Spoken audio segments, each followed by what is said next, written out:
Fish odor. Hi, Bob. If you're here for the rent, we don't have the checkbook down here. We also don't have the actual money in the bank.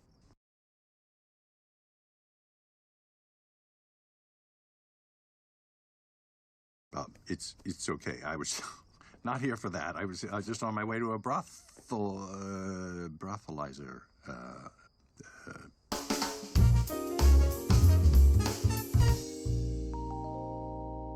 The Belchers are your typical family. A loving husband, his wife, and their kids living in some vaguely East Coast town and running their own burger shop. But despite being arguably the most wholesome and loving family in just about all of television, the family is seen struggling with their business throughout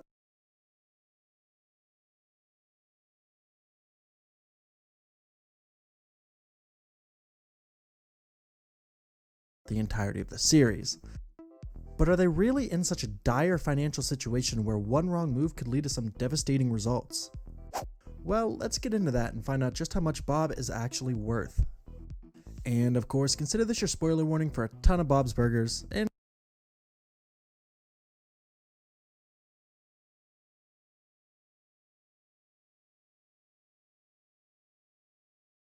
hey, while we're here, comment down below what you'd like to hear me talk about next. It definitely helps the algorithm not hate me.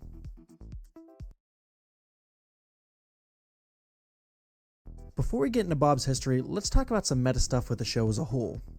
So, Bob's Burgers lives in a sort of floating timeline.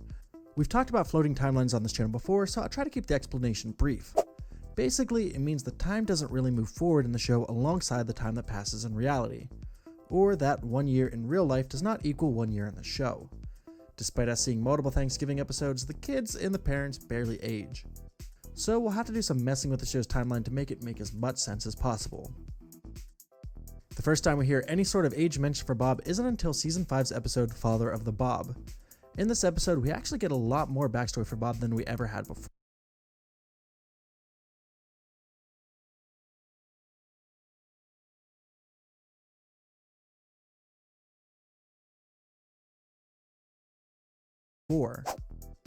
So we learn in this episode that Bob is currently 44.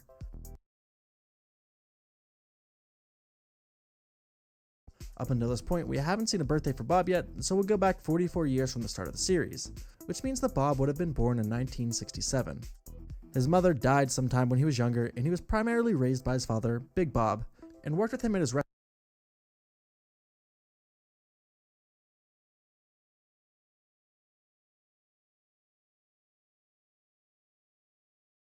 restaurant, Big Bob's Diner. This is most likely where Bob gets his love for cooking. When Bob was 14 and left in charge of the restaurant for a day, he tried to cook a burger his own way. This is the birth of the burger of the day, a staple at Bob's Burgers.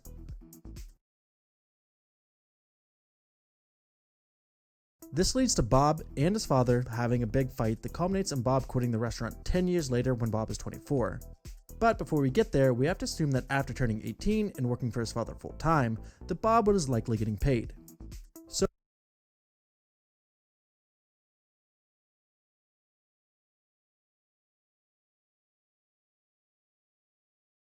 So we'll officially start our math in 1985.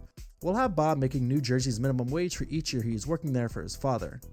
While it's never directly stated that the show takes place in New Jersey, in the episode It Snakes a Village, when the family drives to Florida to visit Linda's family, the car clearly starts in Jersey.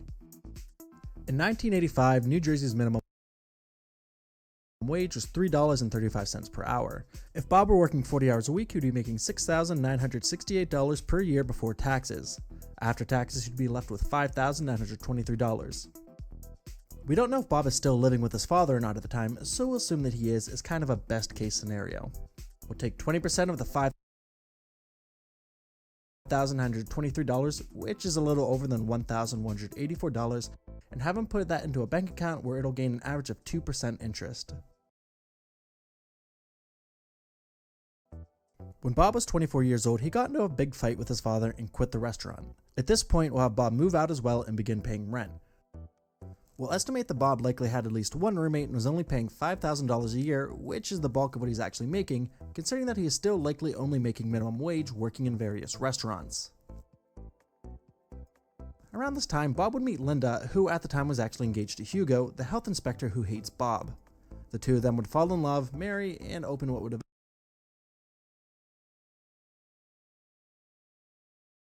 eventually become Bob's Burgers. While we don't have any exact years on when they get married and open the restaurant, we do have a bit of a window as to when they would.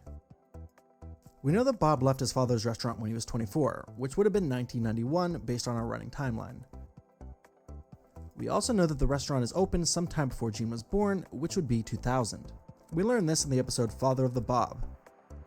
During some flashbacks, we first see Bob being berated from his father at the opening of the restaurant, and then being berated by his father for choosing the name Gene for his son.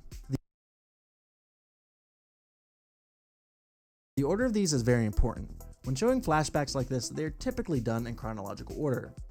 Doing otherwise can cause some confusion. So this gives us a 9-year window when Bob could have opened the restaurant.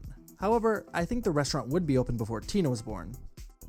I think that Bob and Linda would be much more likely to take a risk on starting their own business before they have any children depending on them. This shrinks the possible window for the restaurant to be open between 1991 and 1997. We'll have them open the restaurant in 1996.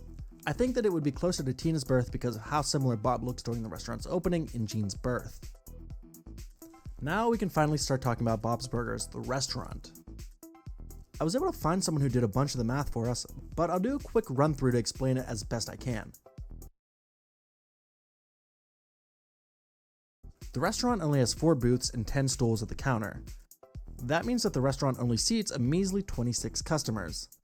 They estimated that the restaurant has 28 days of business and 3 miracle days where business is much higher than normal. Like in the first episode when a bunch of people show up after Louise tells her classmates that Bob's Burgers are actually made with people. On a normal day, they estimate an average of 16 customers a day, 7 for lunch, 7 for dinner, plus Mort and Teddy, and 40 customers on a miracle day. They also used an average of 31 days a month just to be a little more fair towards Bob. This means that on average, Bob's Burgers is pulling in 588 customers each and every month. From here, they do a few different combinations of what's on the menu and what people are likely going to order. Here's a hint, it's mostly burgers.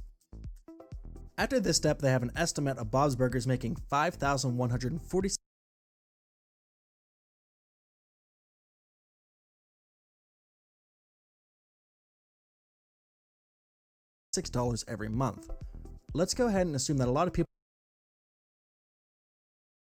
are also leaving tips. We'll estimate an average of 15%. This will bring Bob up to making $71,014. Which is actually really good, but also not the number we need because this is actually gross income, which doesn't take into consideration any of the restaurant's overhead. They estimate an average of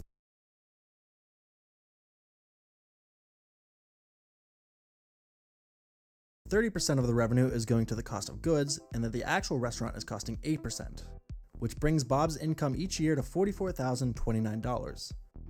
Which isn't terrible, but this is really the income for both Bob and Linda, considering they both only work at the restaurant.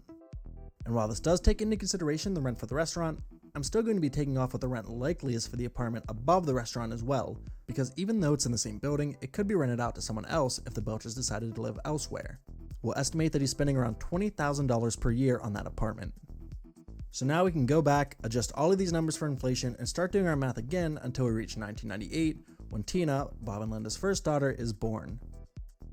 We'll be estimating that the Belchers are spending $5,000 per year on each of their children. We'll also have 1998 be the year that the Belchers buy their car. Their car appears to be a 1976 Plymouth 4-door station wagon. This car would be pretty heavily used at this point, but we'll still estimate it at around $3,500. We'll have them pay for this outright at this point. Coming out of 1998, Bob would have $18,371.58. Bob and Linda would continue on this way for the foreseeable future, with Gene being born in 2000 and Louise being born in 2002. For each of their children, we'll be taking away the equivalent of $5,000 per year for each child. So let's talk about the opening of the show for a moment. We see multiple banners going up in quick succession, ending with a grand re-opening. This means that the business probably had some major incidents occur, which would require some repairs. Though since they are renting the place, Mr. Fischoeder would likely assume some of the costs. Since we don't know exactly when these events would have happened, we'll sprinkle them a couple years apart after Louise was born, and have it cost an average of $5,000 for each event. From this point, we can fast forward through to today. By this point, the Belchers would have $18,861.51. They don't own the building the restaurant is in, and they don't own their home, so we can't add anything extra on top of this. Which means that this is the final number for Bob. And honestly, this is about what I expected for the Belchers. But anyways, this has been 10K Bill, and thanks for watching. Comment down below what you'd like to hear me talk about next. Follow me on Twitter at 10K Bill to yell at me about anything I may have missed. Support us on our Patreon if you like this show and want to see more content like it. And of course, make sure you subscribe for all your entertainment related content.